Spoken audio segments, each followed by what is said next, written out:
Gente, boa tarde. É um imenso prazer estar aqui mais uma vez com vocês no Academia Enem.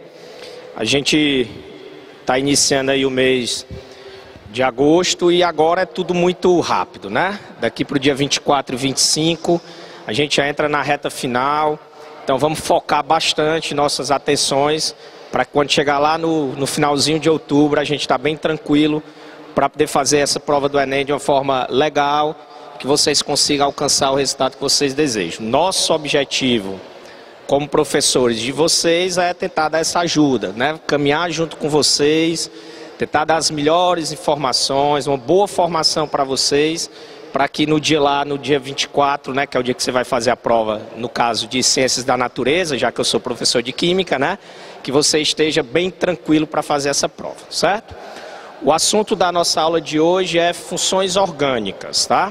É um assunto importante, né, evidentemente.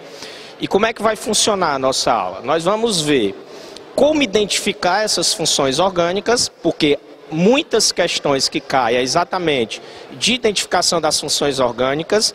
Nós vamos fazer essas identificações através dos grupos funcionais e também vamos falar de algumas aplicações relacionadas às funções orgânicas, já que a gente tem que lembrar que a prova do Enem é uma prova que relaciona muito com o cotidiano, relaciona muito com o dia a dia. Então a gente precisa ver as aplicações dessas funções orgânicas na nossa vida, né?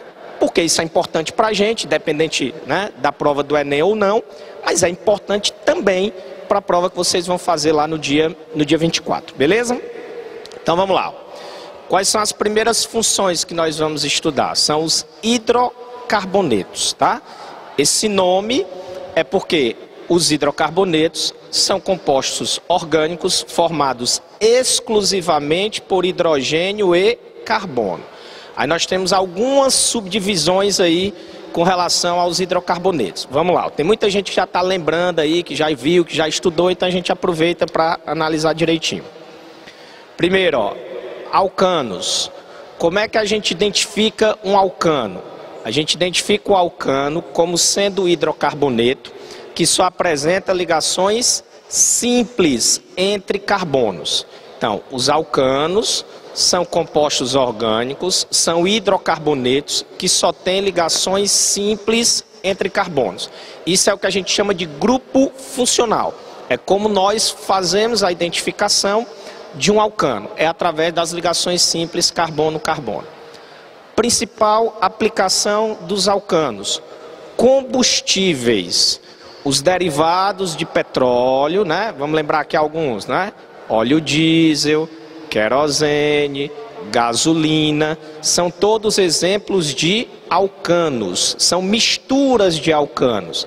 Então, a principal aplicação que a gente vai falar para os alcanos é que eles são muito utilizados como combustíveis, tá? Os derivados de petróleo são misturas de alcanos, daí a principal aplicação dessa função orgânica. Segunda função de hidrocarbonetos: alcenos ou alquenos, né? Em alguns livros você também vai encontrar a denominação alqueno. Como é que a gente identifica um alceno? Os alcenos são hidrocarbonetos que têm ligações duplas entre carbonos. Pode ser uma dupla, duas, três, quatro, tudo é alceno. Você vai encontrar em alguns livros que quando o alceno tem duas duplas, eles também chamam de alcadieno, tá? O de duas duplas, tá? Mas a maioria dos autores considera que se tiver uma dupla, ou duas, ou três, ou quatro, seja lá quantas forem, vai ser classificado como alceno. Vamos lá, substituição, né? Bom, uma aplicação que a gente pode falar para um alceno. O alceno mais simples que existe, que é o alceno que tem dois carbonos, é o eteno. Ele é um gás, e ele é o gás que vai sendo liberado pelas frutas à medida que as frutas vão amadurecendo. Tá? A fruta vai amadurecendo e vai liberando esse eteno. Eu não sei se vocês já ouviram falar, mas às vezes o pessoal, isso é do dia a dia, né? Do nosso conhecimento cotidiano. Às vezes o pessoal diz assim, ó: vixe, essa banana está demorando muito a amadurecer. Pega essa banana, enrola numa folha de jornal, bota dentro de um saco plástico, bota dentro de um recipiente plástico. Isso faz com que a fruta amadureça mais rapidamente? Sim. Toda e qualquer fruta que você colocar num recipiente fechado, ela vai amadurecer mais rápido. Por quê? Porque à medida que a fruta vai amadurecendo, ela vai liberando gás eteno. Esse gás, se for num sistema aberto, ele vai embora para a atmosfera. Mas quando a fruta está no recipiente fechado, esse gás fica em contato com a fruta por um maior período. E ele é o gás responsável pelo amadurecimento das frutas. Quem conhece um pouquinho de fruticultura, sabe que aqui no Ceará mesmo, por exemplo, o pessoal planta muita siriguela. Às vezes o cara quer que a siriguela amadureça mais rápido. Aí ele joga carbureto. Carbureto é uma substância que ao reagir com a água vai liberar eteno. Aí o eteno liberado em contato com a fruta faz com que a fruta amadureça rapidamente, tá? Então toda vida que você quiser que uma fruta amadureça mais rápido, coloca no recipiente fechado que ela vai amadurecer mais rápido por causa do contato com o eteno. O eteno é um gás e é classificado como um alceno, certo? Terceira função de hidrocarbonetos, alcino. Como é que a gente identifica o alcino? Qual é o grupo funcional de alcino? Os alcinos são hidrocarbonetos que apresentam ligação tripla entre carbonos. Então olha aí, ó, alcano, ligação simples entre carbonos. Alcenos, ligação dupla entre carbonos. E alcino, ligação tripla entre carbonos. Um exemplo de um alcino que tem aplicação no nosso dia é o etino. Ele também é o alcino mais simples, só tem 2 carbonos, também é um gás. E é o gás que é utilizado nas soldas. Eu não sei se vocês já viram aquelas soldas de oficina. Normalmente você tem um cilindro de um gás, que é esse gás, o gás etino. Quando o cara abre lá a válvula do cilindro, esse gás etino escapa pela mangueira da solda. Lá na ponta o cara provoca uma faísca elétrica e começa a combustão do etino. Esse gás etino, ele libera muita energia na sua combustão, tá? E aí em algumas soldas, a temperatura na ponta da solda pode chegar até 2.500 graus Celsius. Tem que ser uma temperatura elevada, né? Porque o cara vai cortar metais, vai fundir. Então o etino tem essa aplicação importante, que ele é o gás utilizado nas soldas, tá? Ele também é chamado de acetileno, tá? Acetileno é um outro nome possível para o gás etino. E a última função de hidrocarbonetos, né? Lembrando que hidrocarbonetos são aqueles compostos orgânicos formados exclusivamente por carbono e hidrogênio, é a função areno. Como é que a gente identifica o areno? Os arenos são compostos formados exclusivamente por anéis benzênicos. Vocês lembram do anel benzênico? Também chamado de benzeno, anel aromático. É esse ciclozinho, ó, tipo um hexágono, com 3 ligações duplas, né? Ou então, no lugar das ligações duplas, aquele círculozinho no centro, tá? Também é o benzeno. Aquele ciclo é porque essas ligações duplas, elas estão em movimento, né? E aí coloca o ciclo exatamente para indicar que as ligações duplas estão em movimento. Então, os hidrocarbonetos que são formados exclusivamente por um ou mais anéis benzênicos pertencem à função areno. Vou mostrar uma aplicação, ó. Ó, essa substância, o benzopireno. Ó o círculozinho aí que foi comentado, né? Tem quantos anéis benzênicos aí nessa estrutura? 5 anéis benzênicos. Então, os hidrocarbonetos que só têm anéis benzênicos na estrutura pertencem à função areno. Onde é que a gente encontra esse benzopireno? Ele é uma substância presente nos cigarros, tá? E é a substância que é responsável pelo câncer. Quais são os tipos de câncer mais comuns nos fumantes? Pulmão, laringe e boca, tá? O benzopireno, ele não provoca o vício. O vício do fumante é provocado pela nicotina, que é uma substância que a gente vai ver mais na frente também. Mas ele é a substância que vai provocar o câncer nos fumantes, né? Eu estava até lendo ontem, né? Exatamente porque eu ia falar do benzopireno. Nos últimos 9 anos, o número de fumantes no Brasil reduziu em 30,7%. Hoje, nós temos, na última pesquisa que foi feita, 10,8% da população brasileira como fumantes. Só que esse número já foi muito maior. O que é que aconteceu de 15 anos para cá, que vem reduzindo cada vez mais o número de fumantes no Brasil?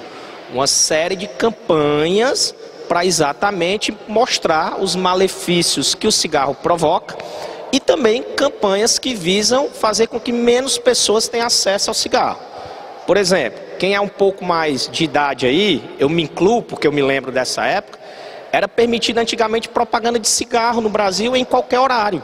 Rádio, TV, jornais, revistas, aparecer propaganda de cigarro toda hora, todo tempo. E normalmente a propaganda de cigarro era associada a algum esporte, né? Parecia o cabo lá bonito, fumando, musculoso e tal, não sei o quê, mostrando uma visão totalmente equivocada, né? De que o cigarro trazia saúde e tudo mais. E vocês sabem que propaganda vende. Se não vendesse, ninguém fazia, né? Então, de 15 anos para cá, proibiram propaganda de cigarro em rádio, TV, revista, etc. Sem falar que uma outra campanha que também foi importante foi obrigar os fabricantes de cigarro a colocar nos rótulos dos produtos, né, nos maços, informações e também fotos mostrando os malefícios do cigarro. É comum a gente ler lá nos rótulos dos cigarros: fumar provoca dependência, o Ministério da Saúde adverte, fumar provoca câncer de pulmão, fumar provoca abortos, né, em mulheres grávidas, abortos naturais, e sempre com fotos que são impactantes, né? São fotos fortes, exatamente para a pessoa que está consumindo o cigarro, ela repensar sobre aquele ato de fumar. Essas campanhas estão dando certo no Brasil. A prova disso é que nos últimos anos o número de fumantes no Brasil vem reduzindo de forma bem significativa, de forma drástica. Professor, o governo é bonzinho, né? Porque se ele quer a saúde da população, né? Menos gente fumando. Gente, não é só uma questão de saúde pública, é uma questão de economia. O governo fez as contas e percebeu o quê? Que os impostos que ele recebia da indústria de cigarro não pagavam o tratamento dos doentes de câncer nos hospitais públicos. Tratamento de câncer é caro. As drogas de quimioterapia têm um custo elevado. Os equipamentos de radioterapia são caros. A manutenção desses equipamentos também é muito elevada. Então, para o governo, diminuir o número de fumantes no Brasil não é só uma questão de saúde pública. É também, é lógico que isso é importante. Mas é também uma questão de economia. Menos fumantes, menos doentes de câncer, menos dinheiro que se gasta no tratamento desses doentes nos hospitais públicos, tá? Então, o Brasil tem sido um exemplo legal. Isso já vinha acontecendo na Europa e nos Estados Unidos há alguns anos a mais, mas ainda bem que no Brasil o número de fumantes tem reduzido de forma significativa por todas essas campanhas feitas pelo governo federal, ok? Saímos aqui dos hidrocarbonetos, entramos agora nas funções que a gente chama de haleto orgânico.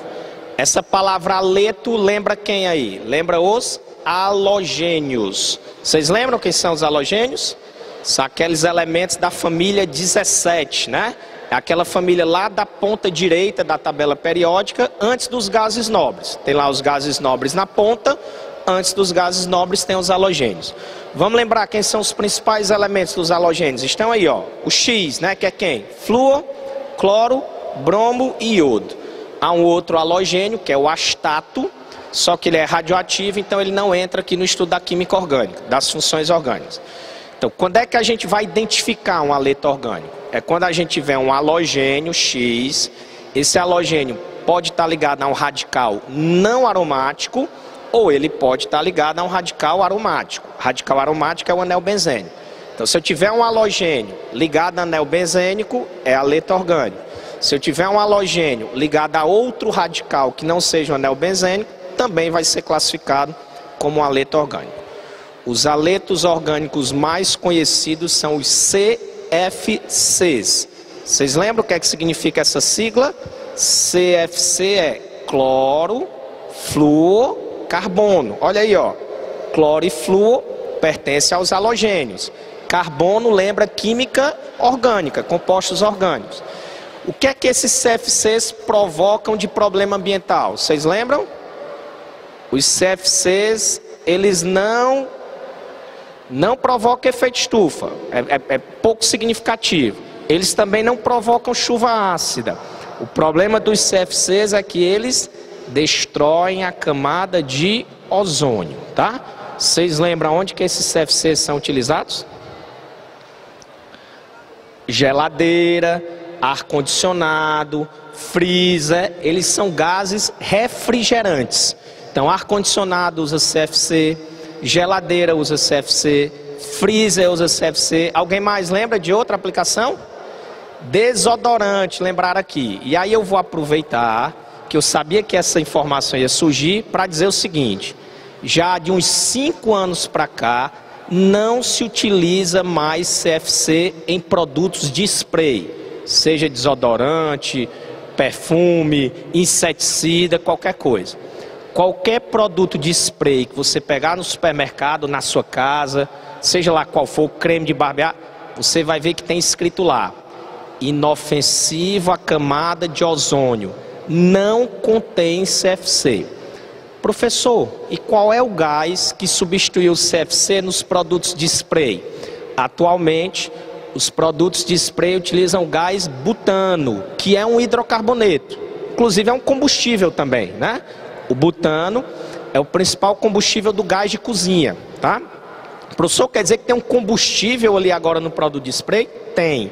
Tanto que, se você olhar lá no rótulo do produto, vai estar escrito assim, ó: manter longe de chama, manter longe de fogo, porque se esse gás butano entrar em contato com fogo, ele vai provocar incêndio, tá? É muito comum, principalmente quando é época do carnaval, a gente vê a seguinte reportagem, normalmente aparece nos noticiários, né, nos noticiários jornalísticos, né? Tem aquela espuminha de carnaval, né? O pessoal gosta, né, de usar e tal, as crianças gostam muito. Então os caras fazem o seguinte: a informação que é dada para os pais é assim: depois que acabar a espuminha, esse rótulo tem que ser jogado no lixo. Não pode deixar a criança ficar brincando depois, porque quando ela aperta lá o produto, não sai mais a espuminha, mas o gás butano continua saindo. Aí eles fazem a seguinte demonstração: eles pegam um isqueiro, com a luva, né? Acende o isqueiro e aperta lá a espuminha, né?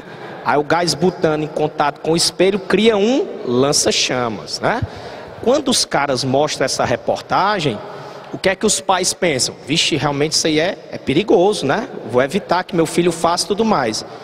Mas lembrem-se que as crianças também assistem televisão, né? E quando a criança vê aquela reportagem, o que é que ela diz? Eras massa, irado, não sei o que, vou fazer, tem uns aqui que estão pensando, né? Chegar em casa, rapaz, não faça não, é perigoso, né? Então, não se utiliza mais CFC, se utiliza gás butano. Qual foi o objetivo dessa substituição? Exatamente diminuir a emissão de gases CFC para a atmosfera. Pra vocês terem uma ideia, o buraco na camada de ozônio é um problema que a gente já está caminhando para resolver. Os especialistas dizem que o buraco já parou de crescer, se estabilizou, e que nos próximos 80, 100 anos esse buraco vai ser fechado. E um dos principais motivos de a gente ter diminuído a destruição da camada de ozônio é exatamente a menor emissão de CFC por essa troca que foi feita nos produtos de spray. Professor, gás refrigerante, não tem nenhum que substitua o CFC lá na geladeira, no freezer, no ar-condicionado? Ainda não. Encontraram um gás que foi chamado de HFC. O H aí é de quê? De hidrogênio, tá? No lugar do cloro.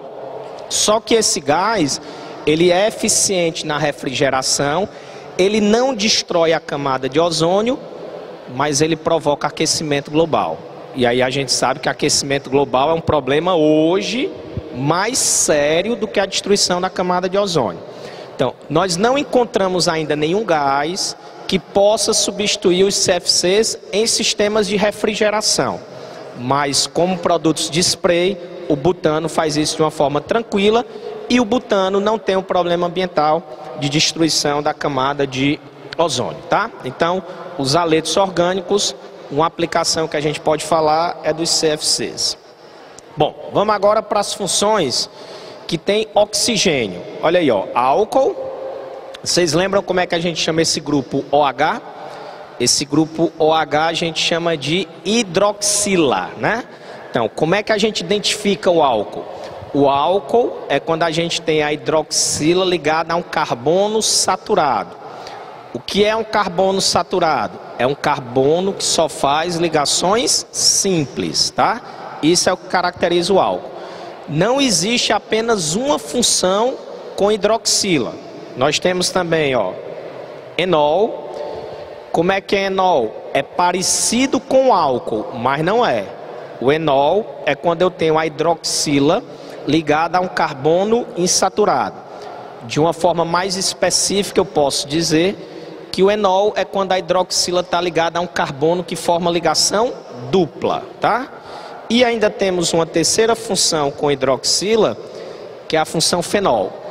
Quando é que a gente vai identificar o fenol? Qual é o grupo funcional de fenol? É quando a hidroxila estiver ligada diretamente ao benzeno, tá? Então, repetindo. Hidroxila ligada a carbono saturado, identifica álcool. Hidroxila ligada a carbono de dupla, carbono insaturado, identifica enol.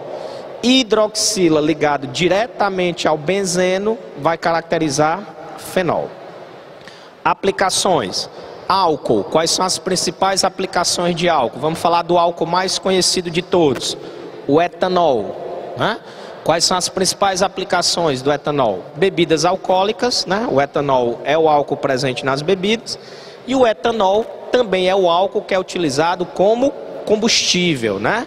O álcool que a gente utiliza como combustível é o etanol. Então, as principais aplicações para álcool estão relacionadas à indústria de bebidas e a combustíveis, tá?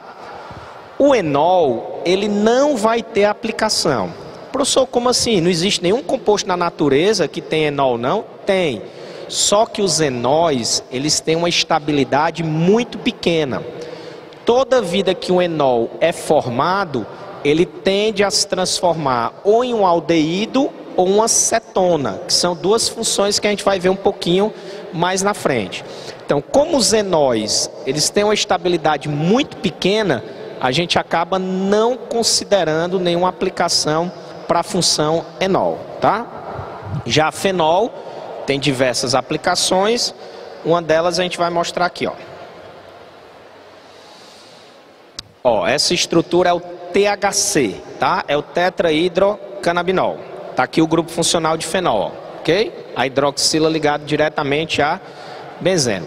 Vocês já devem ter ouvido falar nesse THC, né? O THC é o principal componente ativo da maconha. Então, a maconha tem grupo funcional de fenol na estrutura do THC. Professor, o senhor está usando a maconha como uma aplicação, é? É, gente. A maconha não só tem coisas negativas ligadas a ela, não. No Brasil, a gente sabe que a maconha ela é proibida. Mas em alguns países, a maconha é liberada para ser utilizada na área de medicina. Professor, e ela tem aplicações positivas na medicina? Tem. O THC, que é o principal componente ativo da maconha, ele é utilizado como anestésico em cirurgias. E ele é um excelente anestésico. Não há nenhum caso conhecido na literatura médica de uma pessoa que tomou uma anestesia à base de THC e tenha tido reação alérgica a isso, tá? Os outros anestésicos que a gente conhece, que são usados, por exemplo, no Brasil, vez por outra a gente ouve a história de uma pessoa que foi fazer uma cirurgia, tomou lá o anestésico, desenvolveu um processo alérgico e teve uma série de problemas com relação a essa relação, tá? Então, o THC, ele pode ter sim aplicações positivas, tá? Na Suíça, por exemplo, os portadores do HIV, que é o vírus da AIDS, quando eles tomam lá os medicamentos, né, que a gente sabe hoje que esses medicamentos já são bem eficientes, né? Hoje praticamente o pessoal não está mais morrendo de AIDS. A AIDS deixou de ser uma doença que matava todo mundo e passou a ser uma doença crônica, ou seja, é uma doença que você vai ter pela vida toda, mas que se você tomar os remédios direitinho, você consegue ter um prolongamento da vida. Isso não significa dizer, né, muita atenção, para que a gente diminua o nosso cuidado, né, com relação a contrair esse vírus HIV. Ele continua sendo muito problemático, só que ele não mata todo mundo como acontecia há alguns anos atrás. Então, na Suíça, os portadores do vírus HIV, junto com o coquetel lá de medicamentos, eles tomam um comprimido à base de THC, esse princípio ativo da maconha. Por quê? Porque esse princípio ativo da maconha, em pequenas quantidades, ele aumenta o apetite. E um dos problemas dos portadores de HIV é que eles têm uma perda de apetite muito grande e eles diminuem o peso com muita facilidade, ficam muito magros e por causa disso acabam tendo uma série de outros problemas. Então, em alguns países, o THC é liberado para ser utilizado especificamente na medicina e com algumas aplicações bem positivas, vamos dizer assim, né? Eu sei que existe toda uma discussão, eu não vou entrar no mérito dessa questão, sobre a legalização ou não da maconha, tá? Isso é para ser discutido em outro momento, em outro local e tudo mais, não é o caso. Mas um fato precisa ser dito, né? Eu não sou a favor da legalização da maconha, mas entendo um argumento utilizado pelos defensores da legalização. Não há nenhum dado científico que comprove que a maconha vicia. A maconha não provoca vício orgânico. Ela pode provocar um vício psicológico, ok? Mas vício orgânico, ela não provoca. Então, o pessoal que defende a legalização da maconha utiliza como principal argumento isso, né? Eles dizem assim, o cigarro comum tem nicotina, provoca vício e é liberado. A maconha não provoca vício e é proibido. Bom, repito, não vou entrar no mérito da questão, há quem defenda e há quem seja contra. Eu particularmente tenho os meus motivos particulares para ser contra, tá? Mas a gente precisa mostrar para vocês e para vocês tomarem o juízo, né, adequado sobre o pensamento de vocês. Eu vou guardar as perguntas um pouquinho mais para frente, tá? Para a gente não parar muito. Vamos para frente. Próxima função éter. Como é que a gente identifica o éter? O éter é oxigênio entre carbonos. Toda vida que apareceu o R aí, esse R é de radical orgânico. Radical orgânico obrigatoriamente tem o que na estrutura dele? Carbono, tá? Então, o éter é oxigênio entre carbonos. Vamos mostrar uma aplicação. Já ouviram falar no chá de quebra-pedra? Pronto, quando a pessoa tem pedra nos rins, né, o chamado cálculo renal, é muito comum os médicos receitarem, além dos medicamentos, né, da indústria farmacêutica, o chamado chá de quebra-pedra. Na planta que você faz o chá, existe essa substância que está sendo mostrada aí, ó. Ela é chamada de hipofilantina. Dá para ver um bocado de éter, gente, aí na estrutura? Dá para ver um bocado de oxigênio entre carbonos aí na estrutura da hipofilantina, sim ou não, galera? Pronto, então tem éter aí, tá? Aliás, todos os grupos funcionais aí são éteres. E o que é que essa hipofilantina faz? Ela dissolve o cálculo renal, ela quebra as pedras. E aí quando essas pedras ficam muito pequenininhas, aí ela consegue escapar pela urina sem causar muitos problemas. Dizem, né, eu nunca tive problema de cálculo renal, que a dor provocada quando uma pedrinha dessas entope a via urinária é comparável com a dor que a mulher sente no parto normal. Então, deve ser uma dor significativa, né? Como eu também não tive parto, eu também não posso falar com relação a isso, né? Mas a gente sabe que a dor do parto dói de forma bem significativa. Então, hoje, o tratamento mais moderno para a pedra nos rins é usando ultrassom. Bota o paciente dentro de uma máquina de ultrassom, as ondas sonoras, que são ondas mecânicas, vão quebrando, esfarelando essas pedras. Professor, som quebra pedra? Quem já brincou o carnaval bem pertinho do trio elétrico aqui, ó, sabe que quando tá tocando lá o trio elétrico, o que acontece com o seu corpo? Treme todinha, não? É exatamente as ondas sonoras, é esse tremor, né, que vai fazer com que as pedras se quebrem e possam ser liberadas pelas vias urinárias, tá? Então, a hipofilantina é a substância do chá de quebra-pedra. Vamos para frente. Próxima função é a função aldeído, tá? Qual é o grupo funcional de aldeído? Como é que a gente identifica o aldeído? É quando tem C-O, do jeito que está sendo mostrado aí, ó, ligado a hidrogênio, e o aldeído sempre vai aparecer na ponta da cadeia, tá? Então, o grupo funcional de aldeído é C-O ligado a hidrogênio, sempre na ponta da cadeia. Uma aplicação para aldeídos, que também vai ser uma aplicação para uma função que a gente vai mostrar um pouquinho na frente, que é o éster, é que eles são classificados como flavorizantes. Essa palavra é uma palavra aportuguesada, né? Vamos dizer assim. Ela vem do inglês, que é flavor, que significa sabor.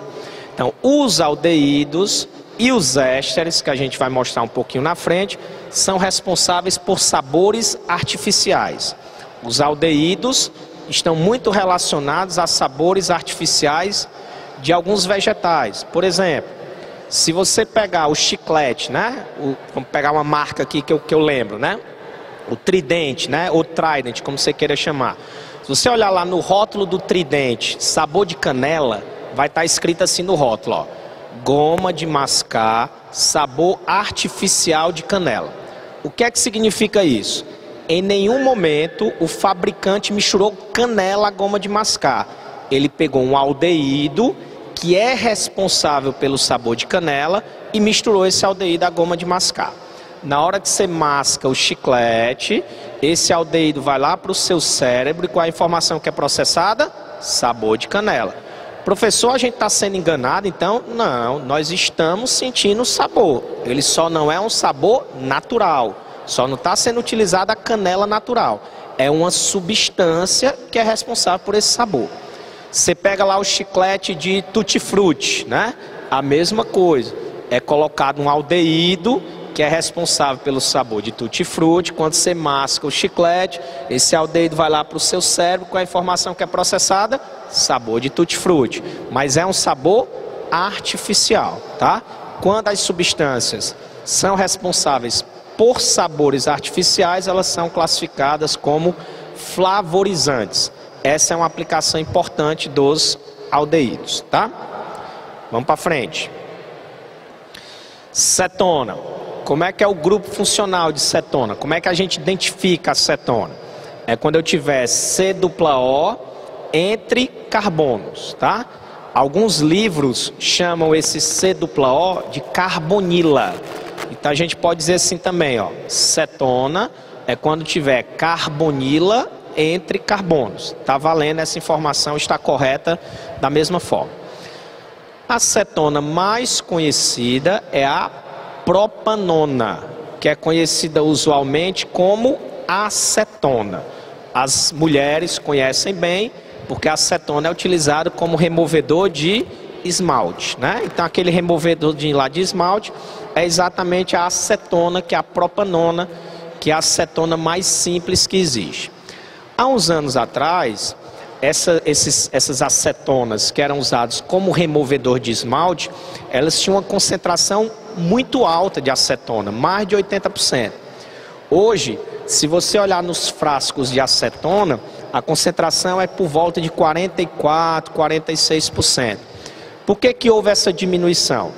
Porque a acetona, essa mesma que você usa como removedor de esmalte, ela tem uma aplicação, vamos dizer assim, negativa. A acetona é o solvente que é utilizado para extrair a cocaína da folha de coca, né? O cara, né, o pessoal que produz, que faz tráfico, etc., planta lá a folha de cocaína, colhe essa folha, mistura a folha com acetona. Aí a acetona vai extrair a cocaína da folha. Depois ele tira a folha, evapora a acetona, o que sobra é a pasta de cocaína, que aí depois vai passar por uns processos químicos para chegar no produto final. Então, como a acetona tem essa aplicação negativa, teve que se diminuir a concentração de acetona nos frascos exatamente para dificultar a utilização do removedor de esmalte na extração da cocaína. E a venda de acetona ela é controlada, né? Só quem pode comprar acetona em grandes quantidades é quem justificar isso. É uma empresa que usa acetona, ela faz um cadastro na Polícia Federal. Ó, preciso comprar acetona em grandes quantidades que eu uso aqui na minha empresa. São laboratórios, né? Laboratórios de sangue mesmo, de análises clínicas, né? Laboratórios de universidades, faculdades. Então, toda essa galera que quer comprar acetona em grandes quantidades tem que fazer um cadastro na Polícia Federal. A Polícia Federal analisa, né? Se realmente a pessoa precisa comprar acetona em grandes quantidades ou não, e aí a Polícia Federal é que libera essa venda de acetona em quantidades maiores. Então, a mesma substância que é usada como removedor de esmalte, que é uma aplicação, vamos dizer assim, positiva, também é utilizada para extrair a cocaína da folha de coca, que aí já é uma aplicação negativa, né? Pelo menos para nós, né? Para quem vende lá pode até ser positivo. Bom, próxima função, ácido carboxílico.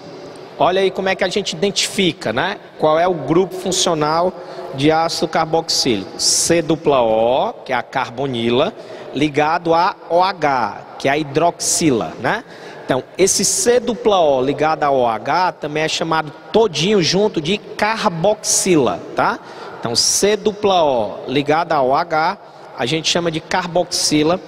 O ácido carboxílico sempre vai aparecer na ponta da cadeia, sempre ou na extremidade direita ou na extremidade esquerda, sempre na ponta, assim como o aldeído. Quando nós transpiramos, suamos, a gente libera uma série de ácidos carboxílicos nessa transpiração. O nosso olfato, ele não é muito aguçado, né? A gente não consegue diferenciar uma pessoa de outra através do suor. Mas o cachorro consegue, tá? O cachorro, ele não enxerga quase nada, ele só vê o vulto. O cachorro, ele consegue diferenciar as pessoas, né, do convívio comum dele, das pessoas estranhas, pelo cheiro dos ácidos carboxílicos que são liberados na transpiração. Então, quando você chamar o seu cachorrinho lá, o seu cachorrinho, né, fulaninha, fulaninha, vem cá, que ele for na sua direção, ele não está se guiando pela visão, não. Ele está se guiando pelo olfato, tá? Algumas raças são até consideradas, até certo ponto, perigosas, exatamente porque o olfato não é muito aguçado. Vou citar um exemplo, Doberman, tá? Já aconteceu casos de o cachorro atacar o próprio dono, porque às vezes o dono está com perfume mais forte, aí confundiu o olfato do cachorro. Às vezes consumiu bebida alcoólica, o cheiro, né, da bebida alcoólica confundiu, e aí como o cachorro não enxerga quase nada, ele vai pelo cheiro. Se chegou perto dele uma pessoa que tem um cheiro que ele não reconhece, Doberman é normalmente um cão de guarda, né? Ele é inclusive treinado, né, para em situações ele atacar, normalmente o pessoal usa como, né, vigia da casa, então ele ataca mesmo, tá? Então os cachorros, né, os cães, eles vão se guiar pelo olfato através dos ácidos carboxílicos que são liberados na nossa transpiração, no nosso suor, tá? Então é uma aplicação que a gente pode falar para ácidos carboxílicos. Outra função importante também é a função éster. Fique atento para você não confundir éster com cetona, tá? Porque éster também tem C-O, também tem carbonila, só que lá na cetona, deixa eu voltar um pouquinho aqui, ó, é diferenciar. Ó como é que é a cetona, ó. C-O está entre carbonos, tá? Ó como é que é o éster. Está entre carbonos o C-O. C-O está ligado a um oxigênio. Então, o grupo funcional de éster, nós vamos identificar o éster quando a gente tiver C-O ligado a oxigênio, tá? Isso é o que vai caracterizar o grupo funcional de éster. Assim como os aldeídos, os ésteres são flavorizantes, responsáveis por sabores artificiais. Vou citar um exemplo. Se você pega a batata Ruffles, né? Tem lá a batata Ruffles churrasco. Tem sabor de churrasco? Tem. Eu não acho muito parecido não, mas a galera... Ali o cara misturou carne assada, batata frita, foi? Lógico que não. O que é que ele fez? Ele pegou um éster, né? que é responsável pelo sabor de churrasco, misturou esse éster à batata. Quando o indivíduo lá come a batata, esse éster vai lá para o cérebro com a informação que é processada, que tem sabor de churrasco. Professor, é a mesma coisa, aquele sabor de cebola. Todos esses produtos aí, se você olhar nos rótulos deles, vai estar lá dizendo que eles são, o sabor deles é artificial. Então são substâncias que são adicionadas, aldeídos e ésteres, para dar o sabor, e não é misturada a substância naturalmente, tá? Então eu citei o exemplo da batata Ruffles, mas há outros exemplos também que a gente pode encontrar. Sorvete, bombom, chiclete, tudo isso aí é sabor artificial, tá? Nenhum dessas substâncias tem sabor natural. Aqueles sucos em pó, né? O Tang, o Kisuko, tudo ali é artificial, né? O sabor é artificial, o cheiro é artificial, a cor é artificial, são adicionados corantes para dar aquela cor característica, tá? Então, não significa dizer que seja ruim, né? Só não é o sabor natural. Oi. Sim, olhe lá no rótulo que normalmente são sabores artificiais também. Só um detalhe, tá? Esses sucos em pó, evitem de consumir os que têm coloração amarela, certo? Por quê? O corante que é usado para dar a cor amarela, ele é chamado de alizarina. E alguns estudos indicam que esse corante pode provocar câncer. Não são estudos conclusivos, mas na dúvida o que é que a gente faz? Evita, né?